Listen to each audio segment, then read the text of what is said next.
They use it to Yeah. get, go about circuit work. Mhm.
Any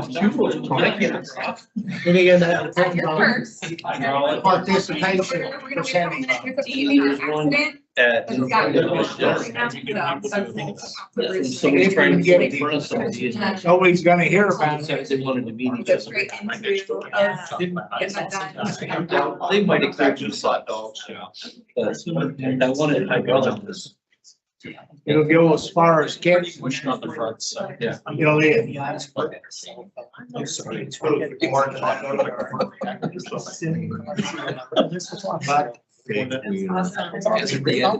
They're like $9.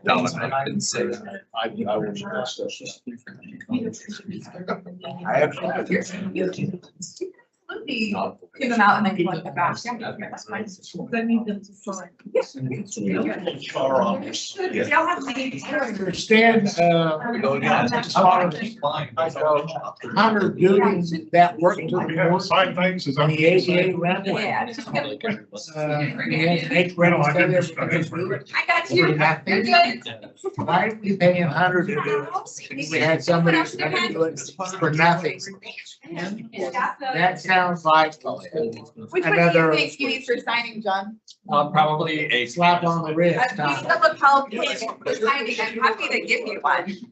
And there's no work. You know, this doing things without permission, got to stop. I'm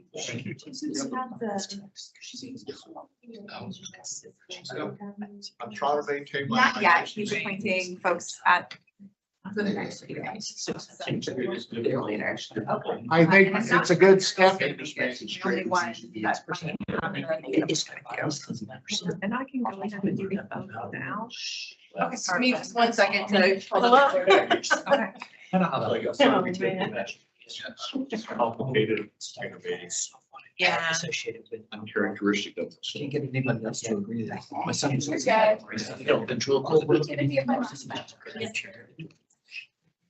But we shall endeavor to persevere. Yeah. All All right, y'all, you don't have a chair right now or a vice chair, so I will be acting as your chair for this meeting. We're gonna officially call to order at a quorum and it's 6:32. I'm going to immediately hand it over to Joe for oath of office. Yeah, I'm like, there we go. I do have one here.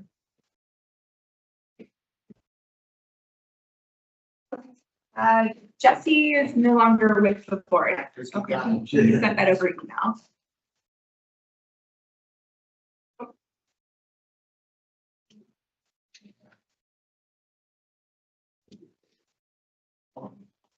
I was able to take 5 minutes. What do they shoot off into? They're doing. Yeah.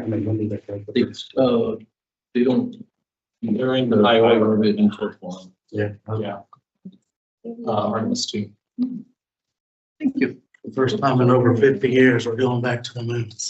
It's exciting that the launch was gorgeous. It was absolutely perfect.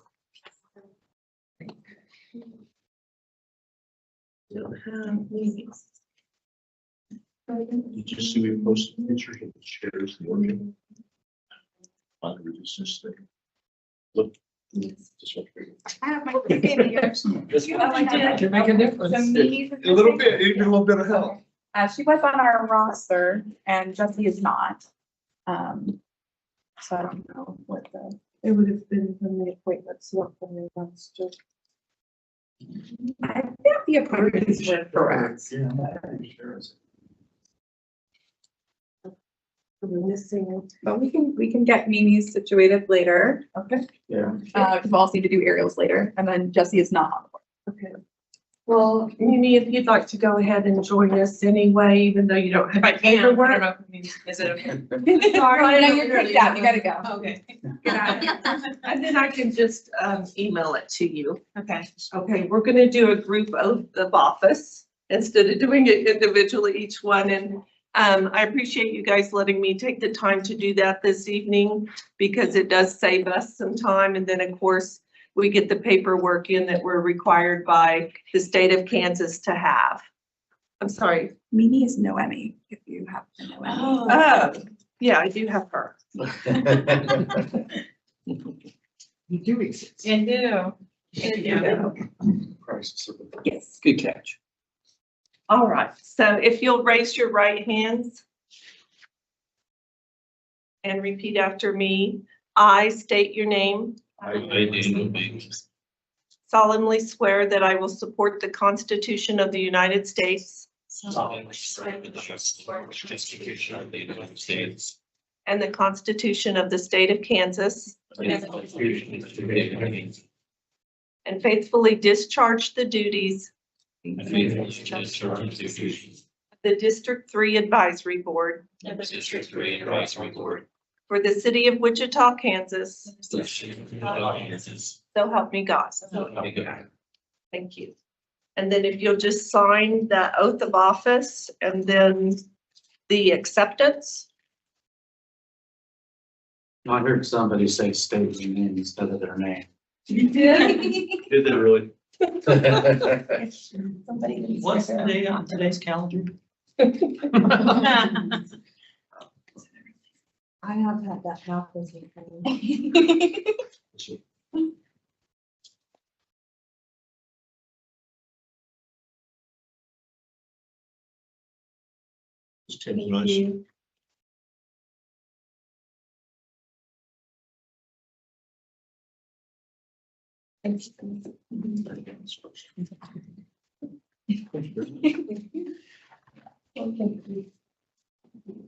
Yes.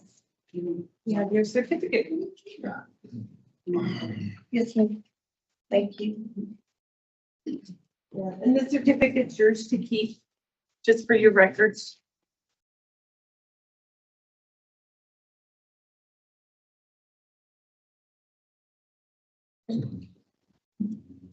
Oh, you can give me the paper clip?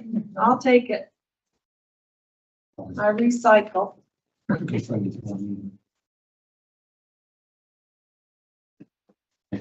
you. So we just missed the. Just the thing, Ariel, and then we'll have two new appointments, Yeah. in the next Next couple of weeks or so. Okay.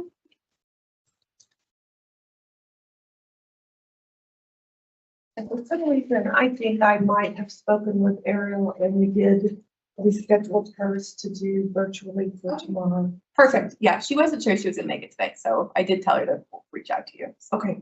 All right, thank you. I think this is you guys. Thanks, Jeff. All right, thanks.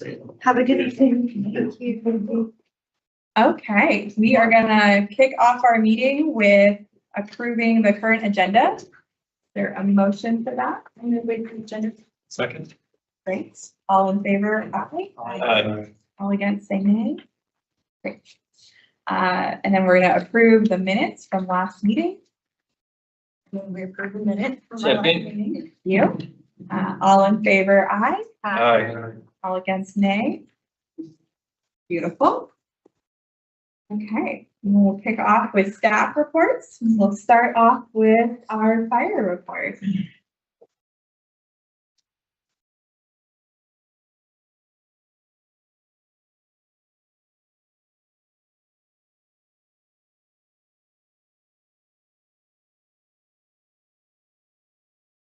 Hello, my name is John Eck. I'm Fire Chief, Station 2 at Lincoln and Broadway. I manage most of the stations in your guys' district.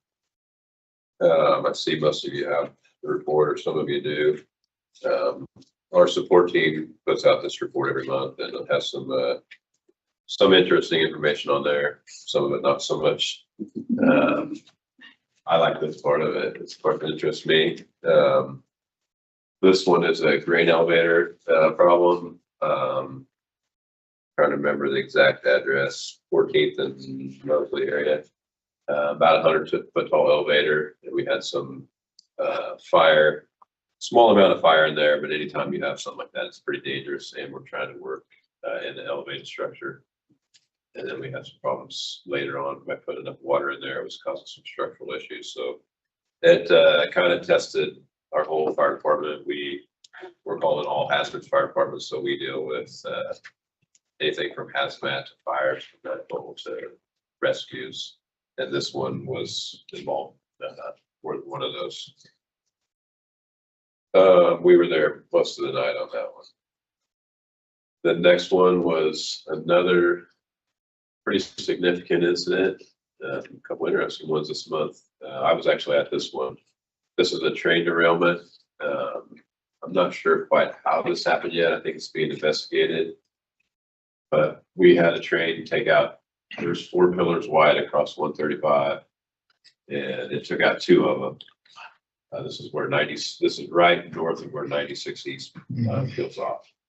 And so we had to shut down the whole highway. I think they opened it 1 lane up the next day.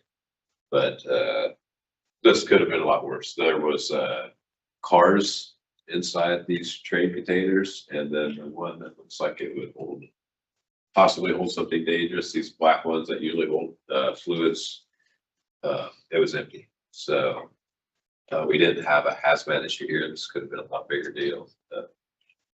But anyways, we got that taken care of. We worked with the railroad. They started cleaning it up right away. I don't know where we're at on the highway yet, if it's all the way open or not, but that whole area is, you kind of want to avoid it right now anyways. It's kind of messy up there. So hopefully they get that fixed up pretty quick. This is Joyland, the old Joyland. It's something we deal with every so often. I don't really know the solution. I think our investigation team is working on it, but it gets a lot of brush in there. And there's some old kindling wood, fires keep going in there when it gets windy. And we spent quite a bit of time working on this one too. It's hard for us to get water back there. So it's pretty labor intensive. We were there for a long time. We got to take care of it. So we always seem to get taken care of. Nobody's coming after us, so we got to take care of it. We didn't do a great job. We try our best. I just marked on this page the daylight savings time, which was March 8th. And we've all heard it 100 times to check your batteries on your smoke detector at daylight savings time. I'll just reiterate that. And this is something that not everyone does. Your smoke detectors, most of them are 10-year smoke detector. It'll say it on the back. And sometimes you'll hear a weird chirp from there. Doesn't mean the smoke alarm. It means that your detector's out of service. So you can read the back and it'll tell you if it does this, that means it's out of service. They're all dated on the back. So then you know, okay, we don't have a fire problem. We have a bad smoke detector. So we'll still come. If it goes off, it makes you nervous, you can just call. Better safe than sorry on that. This is some of the stuff I talk about that gets a little bit mundane, the training hours. Basically, just you guys know we're training all the time.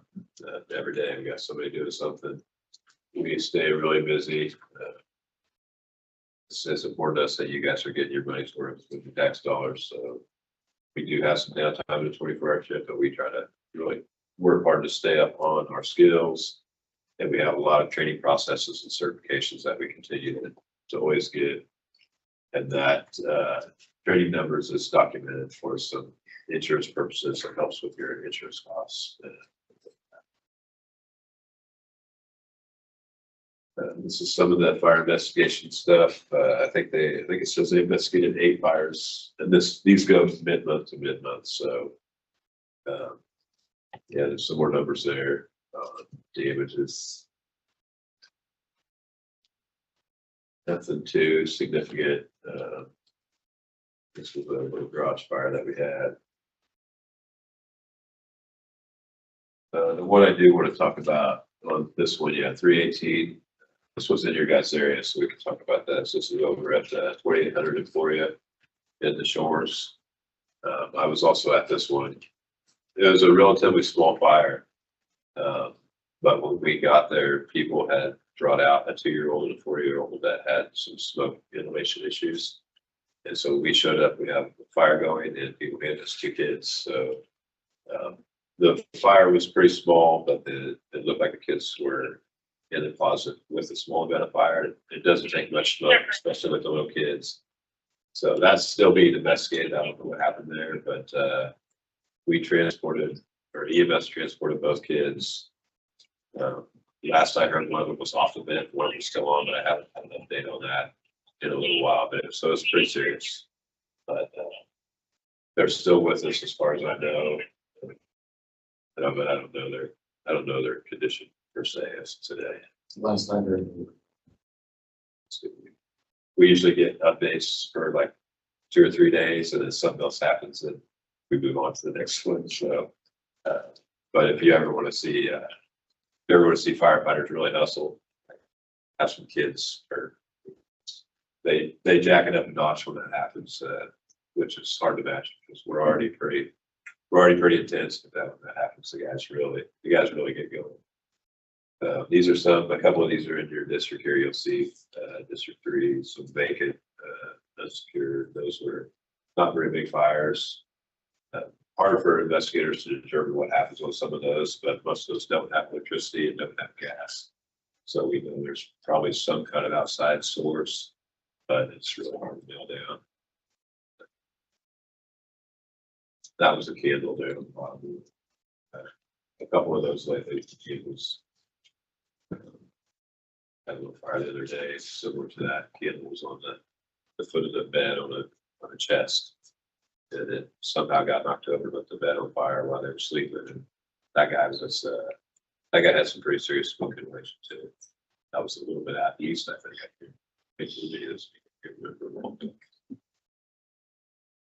This is our new storage facility. I don't know if you guys have seen a picture of this yet. It's on South GWB, 2600 block of GWB. The only thing I think they have left is some fencing just to secure it. We're gonna put all of our apparatus in there that we're not using. We keep a lot of reserve apparatus, so if our frontline stuff breaks down, we have another unit put in place. Because the way we have it figured, we always need to be ready, right? So we got another one to back it up to a certain extent, of course. And then I'll tie that into, we do have 10 inches and 3 trucks are on order. I think it says 5 on order, 5 this summer. So we're pretty excited about that. It's needed, and we're ready to get those on track. And then the board will be dated out through the next couple of years.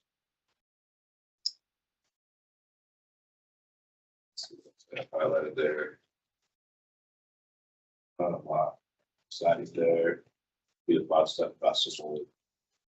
That's getting taken care of.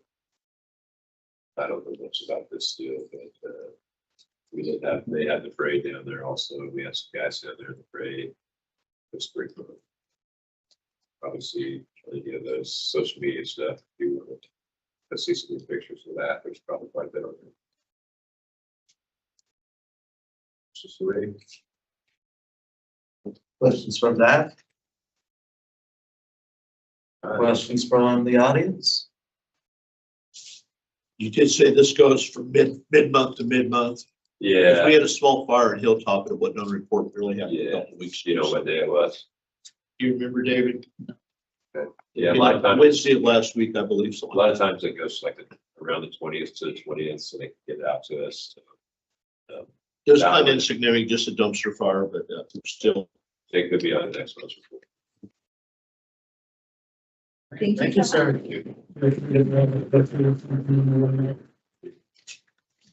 Don't have an officer online, but I do have Patrol East updates to share. The statistics for the DAP3 area in the last 28 days, domestic violence related aggravated assaults are up 26%. Larceny and theft, other is up 39%, and auto thefts are up 59%. For the year, total robberies are down 4%, aggravated assaults with firearms discharged are down 57%, and burglaries are down 5%. There have been no homicides in 2026 in the District 3 area.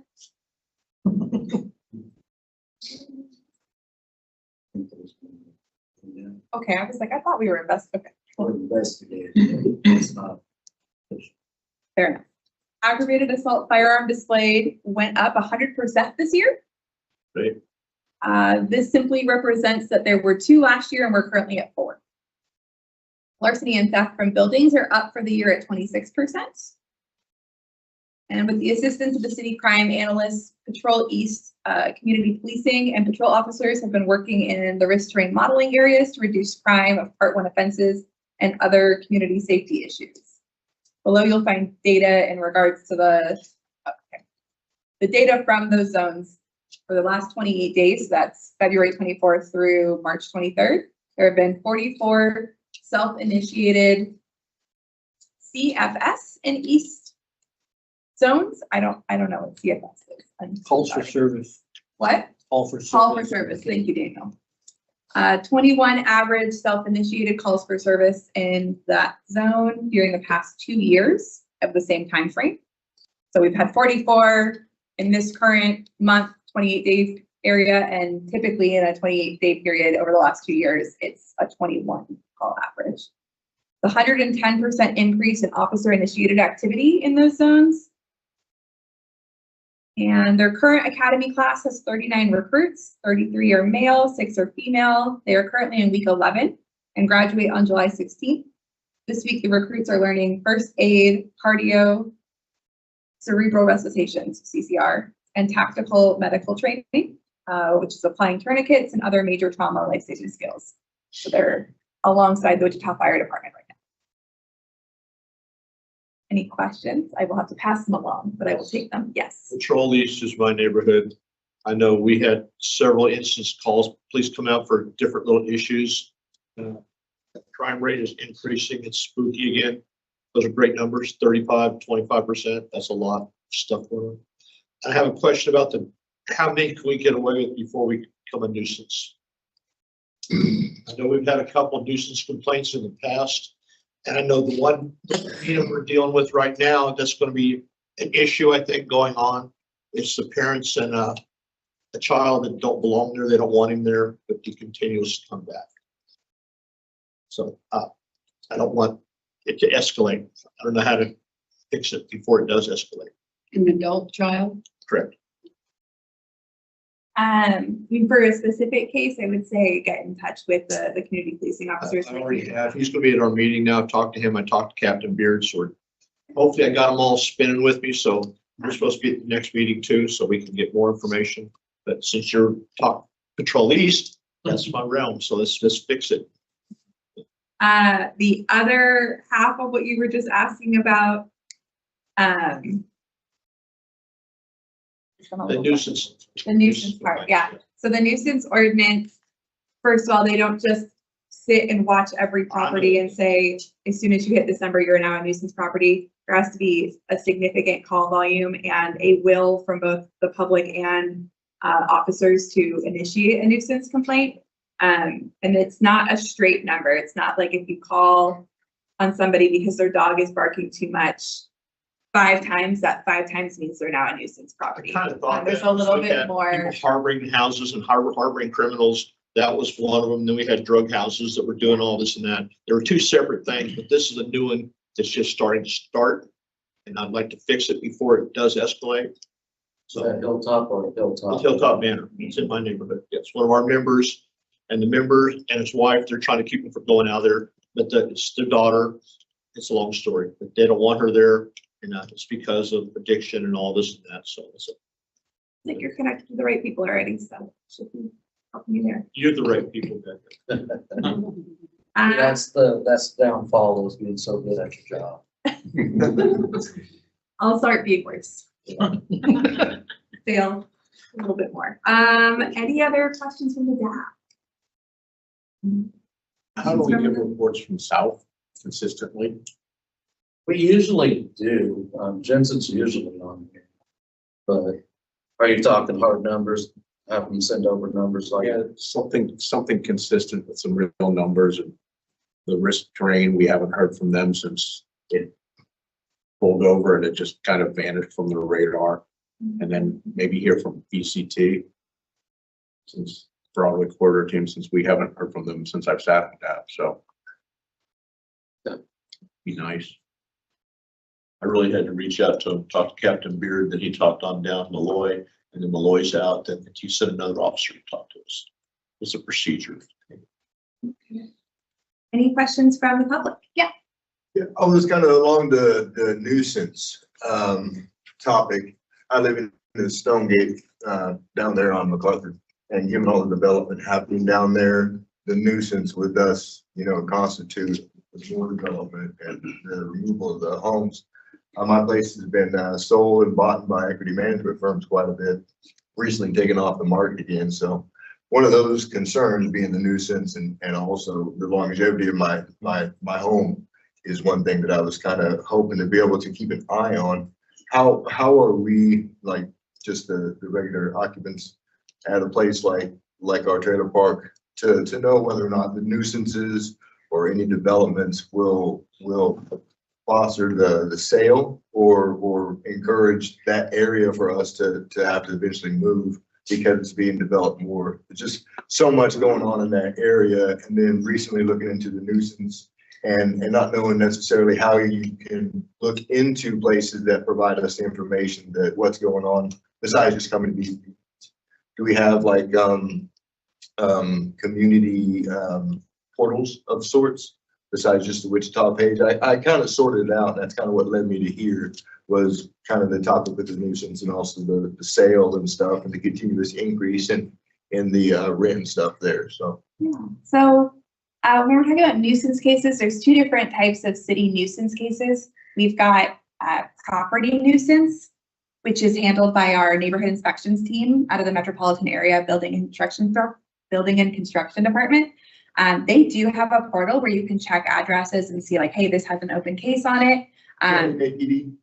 MABCD, similar. Yeah. They're both joint offices between the county and the city. And if you stick around, I can get you the website for that after this meeting. So if you're ever just looking for like, hey, these are what the nuisances in my area are, that's a really good spot to kind of check in some addresses. We're talking about the nuisance ordinance, it's a little more complicated. If you're just kind of like watch and see if something is developing, because that's something a staff initiates based on how many times we're having property concerns and police calls from one property. So I don't think we have a great system right now to like look that up easily in one easy location. I guess it's just one factor to observe in the area that might be able to, give insight into how to approach, my living situation. So that's why I ask about that, and I think right here is also another good resource. Thank you. Absolutely. And I'll get you my card and we can chat a little bit more about your community and looking at like how to have more people paying attention in that area. It's a very slow process too. It's not, as a rule, it's not done overnight or in a week. I have very little time, so that's perfect. Here and there, Give you some time to breathe too, between steps. All right, any other questions from the public? Do they track drive-bys? Do we track drive-bys? I'm going to put that as a question for police because I'm not going to confidently be able to answer that. I'm sure we do in some capacity. What that looks like, I do not know. Nice to see what those have increased, because I'm sure it's not a decrease. Yeah, I don't know how they categorize those as far as their codes for different crimes. If you're looking for something on police statistics, the LexisNexis Community Crime Map is a good one. Just Google LexisNexis Crime Map and it'll come up and you can actually zoom in on your area. And the city does report to the crime map, so you can see the actual reports that have been made for your area. So we got 3 or 4 experts on a number of things that you're talking about here in the crowd. Amy can help you with pretty much anything MABCD related, and Vincent pretty much anything tech related with the city as well. So we got quite a crowd in here today. All right, Robin, take it away with our library report.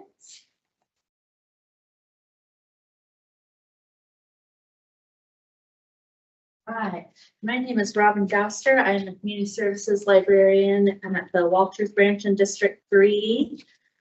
First off, we'll talk about Big Read, the 2026 Big Read Wichita kicked off on March 29th, this past Sunday at the Maya Angelou Branch, where attendees were given a preview of the Rise Community Garden. They listened to live poetry readings and were also given free copies of this year's selected reading catalog with Unabashed Gratitude by Ross Gay. Programming will continue through April 26th with important conversations and engaging activities centered around the book's themes.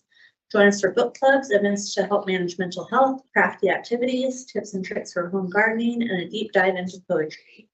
The culminating keynote event will be at 4 p.m. on Saturday, April 18th at the Advanced Learning Library for live poetry readings from local poets with a panel discussion to follow. And you can visit bigreadwichita.org to learn more. And then for the 150 years of your library, the Friends of the Wichita Public Library is partnering with a couple of local breweries to celebrate the library's 150th anniversary. To start, White Crow Cidery is hosting them from 1 to 5 p.m. on Sunday, April 12th. And remember, pours of cider are available to purchase for $15 and come with a special pint glass to take home.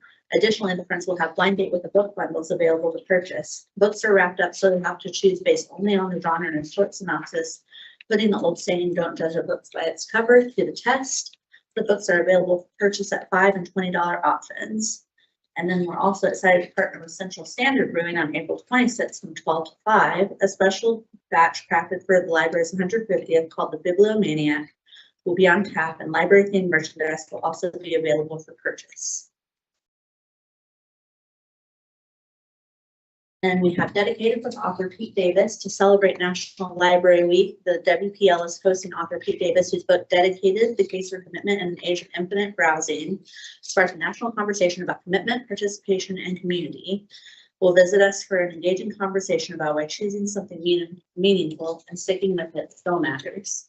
Davis will be joined by Wichita's Brandon and Danielle Johnson for a conversation about what commitment looks like in practice. Together, they will explore how long-term dedication strengthens organizations, builds trust, and helps communities thrive. At the event, the library will also launch the Civic Action Passport in partnership with the City of Wichita, Kansas Leadership Center, and Lead Wichita. This initiative is designed to encourage people across Wichita to participate in community life through simple, meaningful actions.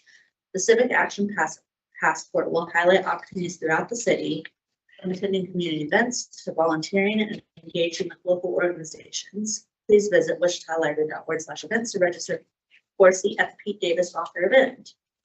And lastly, for general library updates will be the adult spelling bee. You can fly solo or swarm as a team of up to 4 contestants at the WPL's 4th annual adult spelling bee. Teams will compete in single error elimination rounds of increasing difficulty until only one team remains. The event is free, but registration is required. Only one person per team needs to register, but please list all of your team members as guests to ensure there are enough seats available.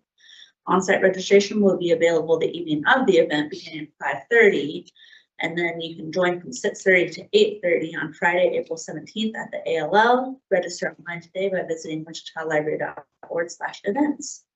And then for Walter specific updates, back to the page.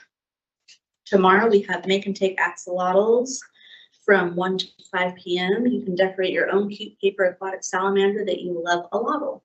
This is a drop-in craft for ages 4 to 11.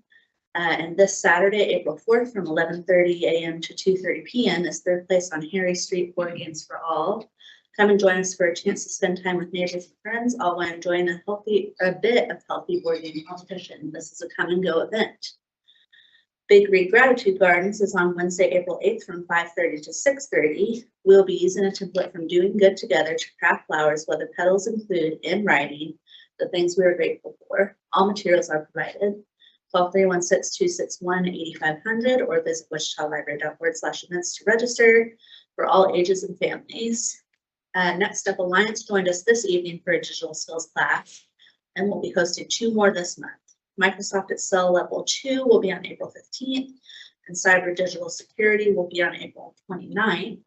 Both are on Wednesday evenings from 4:30 to 6:30 p.m., and you can register online or by calling 316-261-8500. And lastly, on Tuesday, April 21st, from 4 to 5 p.m. will be a cryptid scavenger hunt.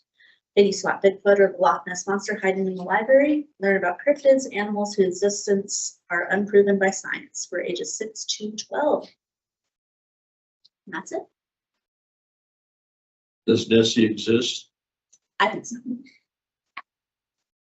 Can we get Sand Pit Sam to make a guest appearance? Ooh. He's from Inman. Yeah, I was like, I know somewhere in Kansas. I just can't remember. And any questions, other questions from that? Any questions from the public? All right, thanks, Robin. I'll appreciate you.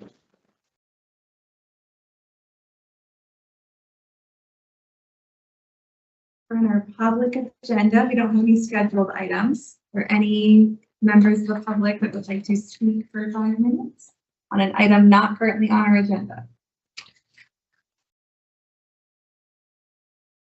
Into new business. And with that, we're going to hear the 26-27 annual action plan. And anybody in the crowd, please, nobody's opened the cookies yet. I'm still on my left eye, so can you guys help me out a little bit here? Hey, I'll help you out.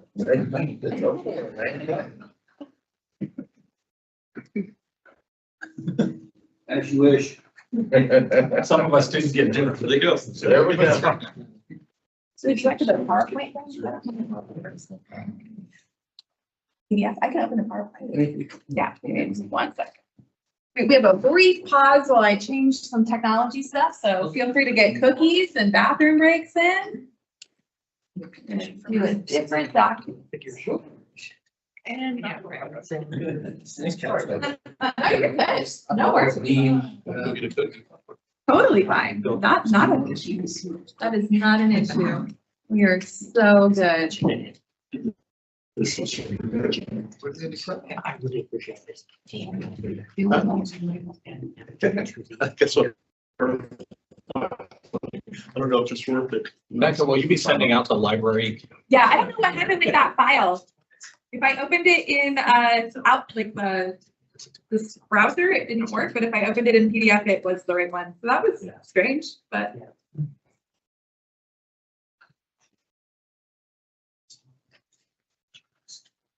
You're the star of the show. No.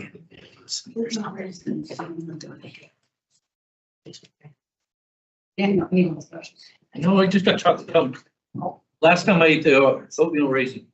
He didn't get those this time. This is fancy. I've never. Okay, the reason I was late, and probably there's nobody from Patrol South. The accident? Yeah, it took me 30 minutes to get from 2 miles away here. And then I realized I forgot the cookies. And there was no way I was going to turn around and fight that again. So I just stopped at Walmart, ran in real quick, trying to keep you fed and happy, or at least not angry. We appreciate it. My diet doesn't, but I do. YOLO, Daniel, YOLO.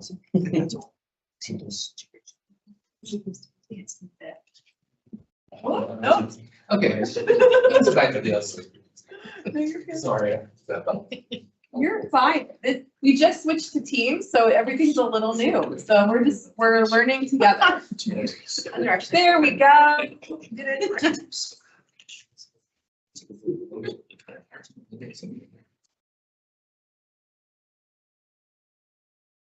Okay, well, it's changing on my side, but it's not changing on your side. Try again. All right, cool. All right, thank you, Becca. All right, good evening. My name is Andrew Tyree or Ryan, whichever one doesn't matter. I go by both. But I'm with the Housing and Community Services Department with the City of Wichita. I'm here today to talk about the 2026-27 annual action plan for entitlement grants, CDBG, OWN, and ESG. Before I get too far into it, just to give you some background here. The city received an annual allocation of funds for community development activities from HUD. I'm sure you guys have heard of HUD before, Housing and Urban Development. These funded activities that we're going to be talking about today align to the city's goal of creating a livable and sustainable community. And these funds are used to create strong, sustainable, inclusive communities and affordable housing. So planning documents. And so we operate on two different planning documents here. The main one that we operate on off of is called the Consolidated Plan. Every 5 years, we have to submit a 5-year strategic plan to HUD. And basically what this plan does, it outlines our goals, projects that we are looking to accomplish within this next like 5-year period. And currently, we're going to go into year 3 of our 5-year consolidated plan. But the consolidated plan, basically what it does, it identifies community development needs, affordable housing needs, homeless needs, and other priorities of the city within the community development area. The other plan that we operate off of, which is why I'm here today, is our annual action plan. So every year at this time, HUD requires us to submit what's called an annual action plan. And basically what this plan does, it highlights our projects and goals that we are looking to accomplish in the next program year. And when I say program year, I mean, our program year goes from July 1st to June 30th. And so this plan will take place beginning July 1st, 2026 and run through June 30th, 2027. And so in order for us to put this plan forward, it has to align with that consolidated plan. So they both have to, they have to go together, basically. We can't propose any activities like projects that are not in our consolidated plan. So it all has to go together. This annual action plan also serves as the application for funding. So it's pretty important. So we have to submit it not only to show HUD what we're going to do for the next program year, but also it's the application for our funding. And those funding sources on this slide here for the entitlement grants, Community Development Block Grants, or CDBG, which I'm referring to it further throughout the rest of this presentation. But CDBG is a very flexible grant. It can be used for a wide range of community development needs. And there's a lot of things that we can use CDBG for. Home Investment Partnership, however, the home program, we can only use home funding for affordable housing that benefits low to moderate income. And the Emergency Solution Grant, or ESG, same with that one, we can only use that particular funding source we can only use it to address homelessness. Planning process for the action plan. So right now we are in our public comment period. That's why Steve and I are here today. Our public comment period began on March 27th. It runs through midnight on May the 4th. We will be going to City Council on May 5th. We'll take the plan to council on May 5th. So public comment period, it has to be at least 30 days. And so we're in the middle of that period right now. The third program year action plan is due to HUD.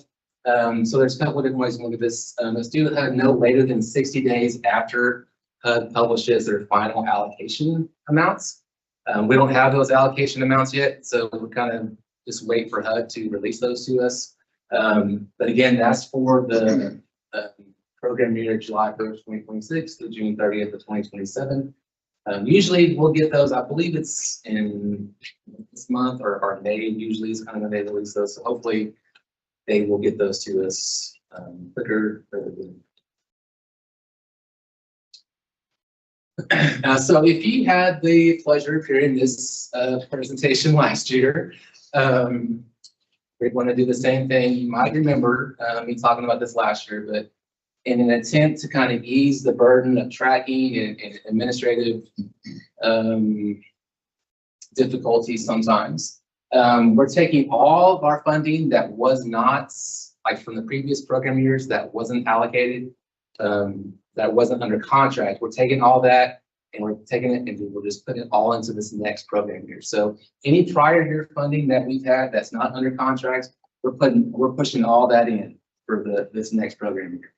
And so you'll see throughout the presentation, some of the stuff that I talk about, it's prior year resources. That's what that means, funding from prior years. For example, we have 5 years to expend CDBG funds. And so we may still have, CDBG funds from program year 23-24 that we're still looking to expend. So we're pushing all that in for this next program here.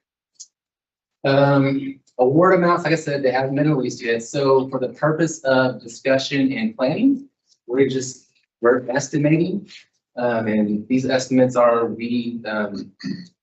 Sally, our director, she helped us get these estimates there. So for CDBG, we're looking at 2.9 million, a little bit over. For the home program, 1.4 million. and for ESG, 265,000.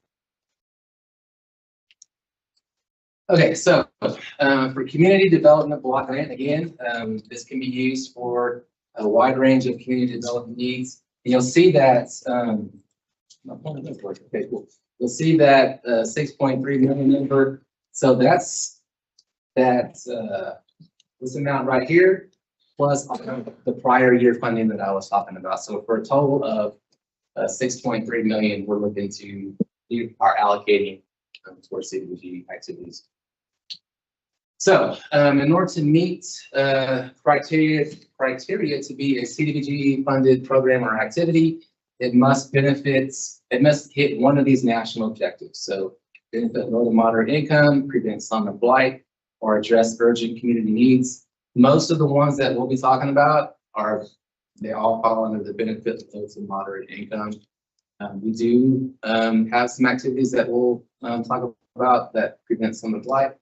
Address urgent community need. We don't see those all that often. That's kind of like if God forbid, a tornado or something hit and we had an urgent community need, we could potentially use that.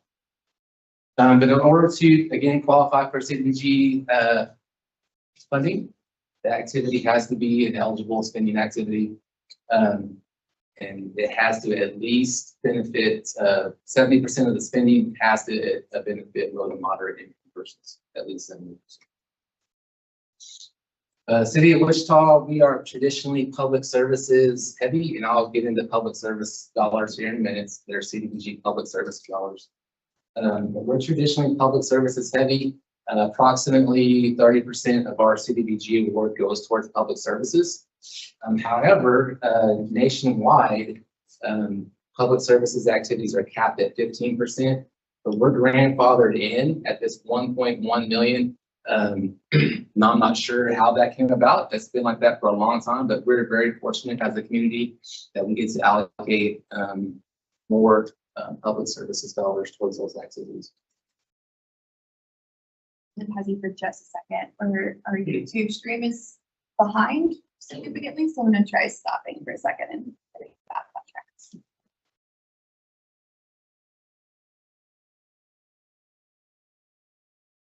Good to forgive her. It's her second day on the job.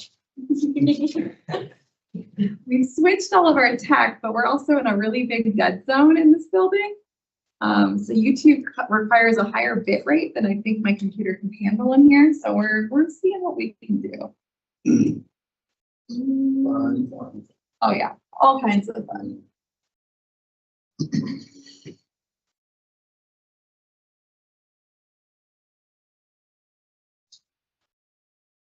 Just getting rolling too. I know, I'm so sorry. Just, Karaoke.